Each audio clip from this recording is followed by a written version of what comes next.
How's it going, guys? Here we have the Dynam B-26 Marauder. I'm going to put it together outside here on the table. This is from Ocean RC, 59-inch wingspan, 1500 millimeter. And it took about 3 to 4 days to get here after I ordered it. And the first thing we want to check, of course, is make sure there's no damage. The outside box looks good, so let's go ahead and get it unpackaged. This is the plug-and-play version, so you need to have your own radio, your own receiver, and a battery. It does come as a ready-to-fly as well, if you want the whole package, just everything ready to go. But this one I'm going to have to go scrounge a receiver from somewhere, and then we'll set it up on the Spectrum DX18 radio. But let's go ahead and get everything unboxed, and then we'll put it together. Alright, there's everything out of the box and on the table. You can see the fuselage and center wing panel are already attached.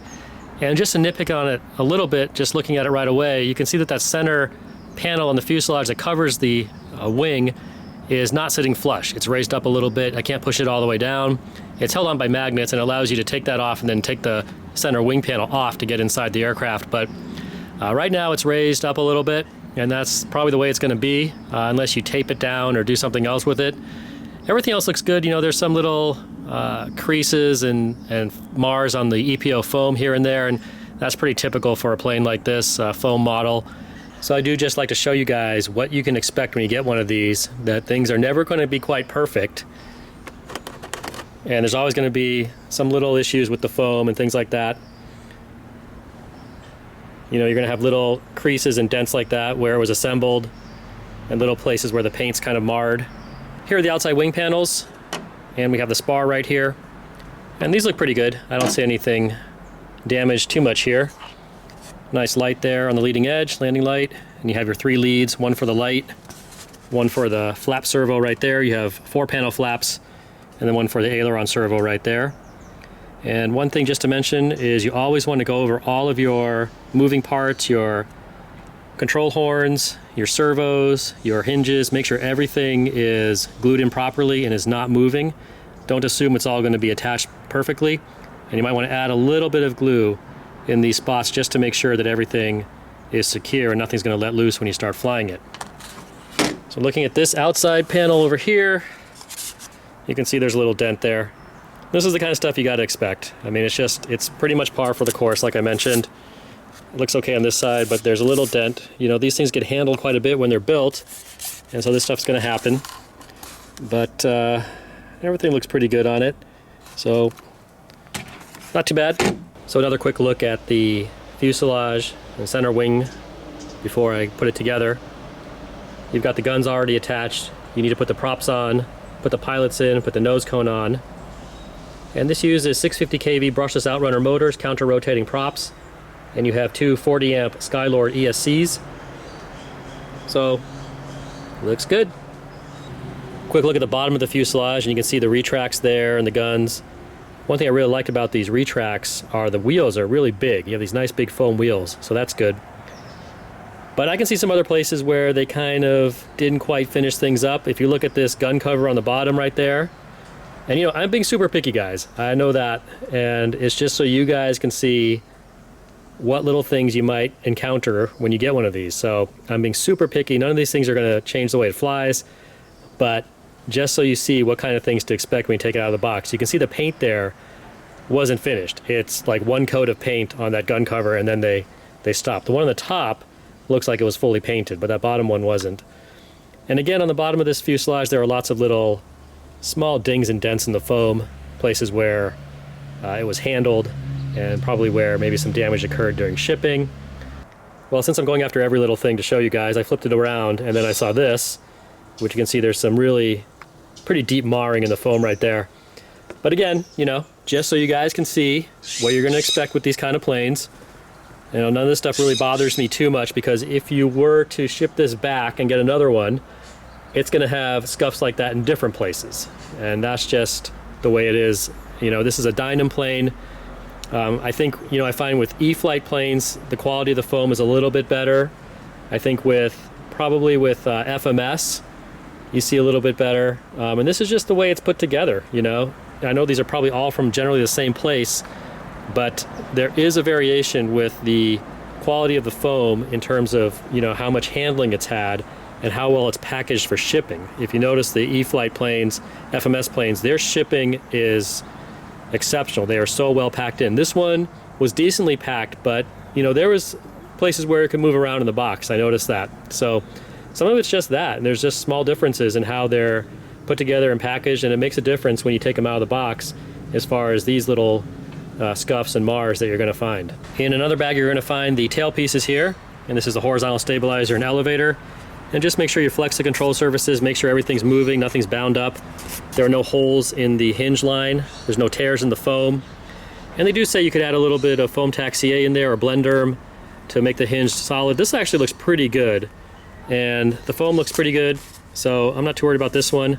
You do have to put in your control horns and glue them in, and you want to be careful doing that to make sure that they're solid, they're not going to rip out when you're flying. The elevator is one thing you don't want to lose when you're flying an airplane, and do the same thing for the rudder. That all looks pretty good. Not too much to show there. In the bag you'll find 4 props, so you do get a spare set, and these are counter rotating, 10.5 by 8, and there you can see 10.5 by 8 R, and this one does not have the R, so these are how you can pair them up for putting them on the airplane. And then you have some small parts bags with things like glue, the prop hubs, control horns, some tools, an extra gun, some plastic washers, and another bag with some various details, including your pilots, your plastic pieces, wiring harness. These are the included decals. You'll find this larger sheet and then a smaller sheet in front there, which is in one of the small bags.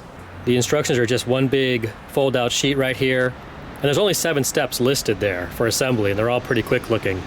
So really there's not too much to do, but like I said, you want to go over all of the control horns and hinges and make sure everything is secure and solid.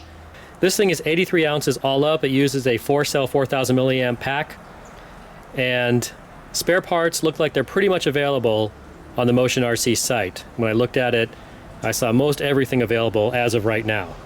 I've gone ahead and glued the control horns onto the elevator and rudder, and then the first step is to just screw in the horizontal stabilizer and vertical stabilizer into the fuselage, and there are 3 screws for doing that. And all the screws that come in the bag, they're all the same, so you don't have to worry about figuring out which one is which. And right on the bottom there are the 3 openings for the screws. So I just want to mention real quick, the screwdriver they give you in the kit is too short to reach these screws. Maybe it'll reach the one back here, but no, I think it's too short. So you need a longer screwdriver, and this one will reach it. Make sure they're all screwed in tightly and your tail is attached firmly in place. Next up is the outside wing panels, and before you put those on, just make sure you put that center spar in place. You don't want to fly without that. And it's hard to get this thing in. There was a lot of resistance, so the best way I found was kind of work it in one side, back it out, work it on the other side, back it out, and then kind of just do that a few times on each side, and eventually I got it to go through. But it is a very tight fit to get through that center wing panel. Now it's time to put the wing panels on, and you got to connect the wires. Now I know that this one with the red and black wires there is going to be for the lights. That's pretty clear. Probably the one in front here is going to be the aileron, and the one in back is going to be the flap. That's just my guess, but I may have to change that once I get the receiver hooked up.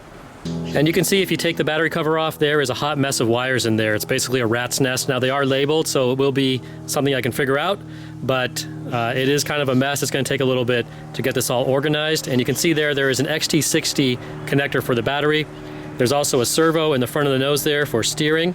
And by the way, this comes basically with all 9-gram servos, except on the rudder and elevator, you have 17-gram servos. I'm actually just going to leave this loosely attached till I figure out that everything in the radio is set up correctly, because once you tuck all these leads in and get the wing secured in place, it's going to be more of a pain to take it all back out again to switch a wire. Alright, I think I have that figured out. It's really just a question of if the aileron and flaps are reversed. Everything is nicely labeled, so it's actually very easy to get the receiver installed. It is a ton of wiring in there, and you can see right below all that wiring is where your battery goes, so things have to be put out of the way and adjusted for that. And notice I do not have the props on. I'm going to leave the props off until everything is set, because just like a quad, you don't want to bump the throttle and then have some bad things happen while you're working on the table. So I did have both the flaps and ailerons on backwards, so I got to fix both of those sides. Okay, so the wings are on, and technically the outer wing panels are removable, just 2 screws holding them in place. But you know, to get those wires tucked in is a bit of a chore. They have to really be fit nicely into their channels. If a little bit is poking out it's going to prevent you from getting the wing seated flushly against the center panel. So, you know, not real easy to take them on and off as far as going to the field. I'd rather just leave them on and hopefully fit the whole plane in the car. Pretty quick to glue in the pilots and the canopy. Don't forget to add that instrument panel decal. And then you also glue in the tail gunner's bubble, and then glue in the nose gun and the nose cone. So you can either stuff all the wiring towards the back, although there's not much room, or you can kind of lift it up to get your battery in. And this is a 4-cell 5200 milliamp pack, so a little bigger than the recommended 4000 milliamp. So it'll fit. It's pretty simple to get to the motor. The cowl is just held on with some magnets, so you can take those on and off very easily to get to the motor.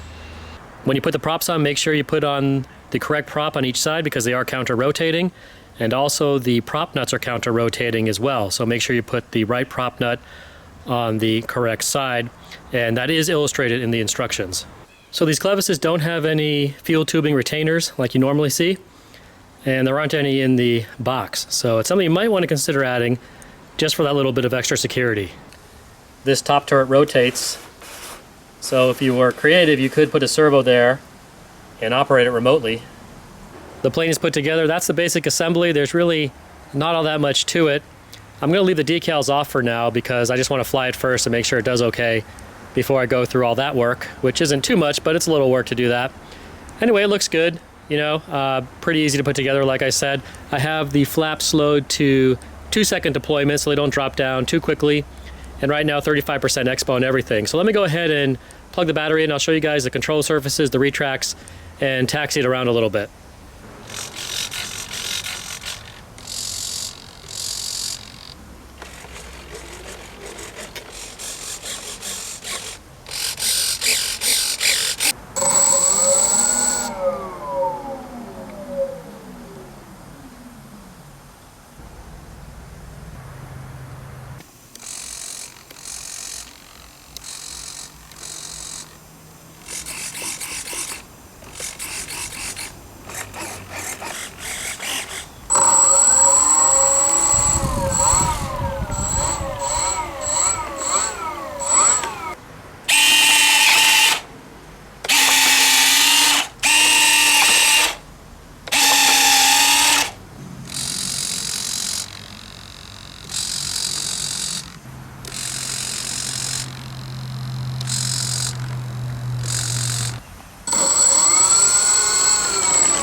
Well, thanks for joining me, guys, on this quick build of the Dynam B-26 Marauder. I know I was a little bit critical on the quality as far as the dents and blemishes, things like that in the foam, but you know, I really want to show you guys exactly what you can expect with an airplane like this coming out of the box, and you're going to have different levels of quality between the different brands, between one airplane and another, but just to give you an idea of what you might get coming out of the box. Now, as far as assembling it, went together very easily. You do need a longer screwdriver for the tail parts. And as far as the wing panels, they do come on and off, but you have to tuck those wires in very carefully so that they fit flush. And it's not something I'd really want to do over and over again. So I'm just going to leave the wing panels on if I can, as far as transporting it, which I think will be possible. It's only 59-inch wingspan. Make sure you put the props on the correct direction because they're counter-rotating, and make sure you put the prop nuts on the correct direction because they also rotate in different directions. I think that's about it. Nothing else to mention other than to go fly it. Hopefully the weather will be good soon and I'll be able to get some flights in.